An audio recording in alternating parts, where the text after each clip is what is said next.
দেখুন ভাই, প্রেমের বিয়ে জায়েজ কিনা?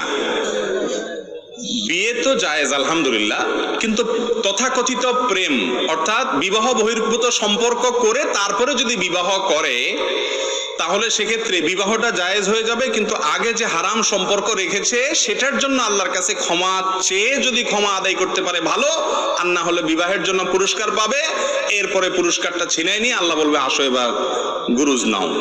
কারণ বিবাহের আগে যে সম্পর্ক করছিল সেটা হালাল না হারাম? হারাম। বিবাহ করছো, সুন্নত আদায় করছো, ক্রেস্ট নাও, এরপরে ক্রেস্টটা বুঝে এবার আসো গুরু নাও। কথা কি বুঝাতে পারছি?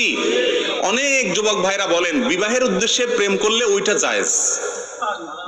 অর্থাৎ আজকাল তো বেশিরভাগ এই এমনি তো প্রেম জিনিসটাই একটা চিটারি, এটা শয়তানের একটা ভুয়া জিনিস। যুবকদের যৌবন বয়সের ভ্রম, নষ্টামি, এগুলো প্রাপ্তবয়স্ক মানুষের প্রেমের কথা বললেও সে হাসবে, কারণ সে জানে এটা যুবক বয়স